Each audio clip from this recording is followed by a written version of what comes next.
Suicide is defined by the American Psychiatric Association as the act of killing yourself, most often because of depression or other mental illness. The Office for National Statistics Bulletin, released in 2019 regarding suicide in the UK in 2018, states that there were 6,507 suicides registered in the UK, the first increase since 2013. 3/4 of these deaths were among men.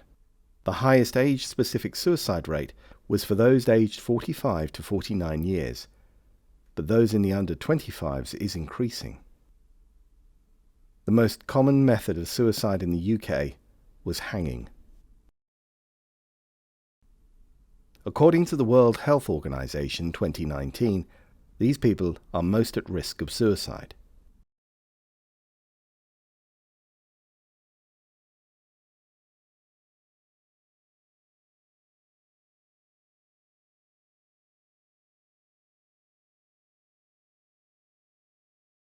National guidance advocates that when a person presents with a possible common mental health problem, they should always be asked directly about suicidal ideation and intent.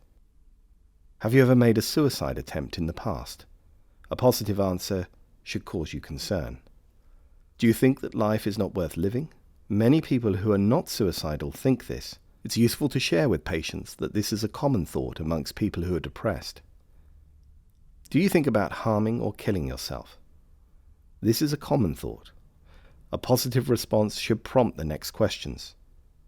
Have you got a plan to kill yourself? How would you do it? If they have no plan, there is no need to continue with the question. If they do, then ask the next question. Do you aim to carry out this plan? If yes, this person is actively suicidal. Have you got access to the necessary tools to carry out the plan? Having the tools means the patient has prepared themselves. What would stop or is stopping you from carrying out your plan?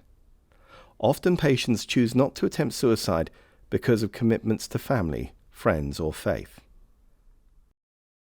When asking the person about suicide, the healthcare professional should take the following action.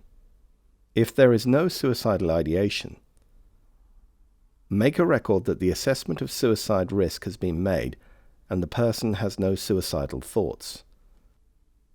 If there is suicidal ideation but no plan, make a record that an assessment of suicide risk has been made and the person has suicidal thoughts but no current intent. Any advice and action should be recorded. The person and those involved in caring for them should be advised to immediately seek help, GP or out-of-hours service, if they start to think about making a plan, are concerned, or if their situation deteriorates. To signpost to sources of help, for example Staying Safe, the Samaritans, Shout. To be watchful for changes in mood, negativity and hopelessness, and suicidal intent, particularly during high-risk periods, such as initiation of or changes to antidepressant medication or at times of increased stress. If there is a suicidal ideation with intent to carry out, arrange immediate referral to mental health services following local procedure. If the suicidal person is accompanied by a friend or family member, they may be asked by the mental health service team to attend one of their locations. The team may come to the practice, but there could be a delay. The person should not be left unaccompanied.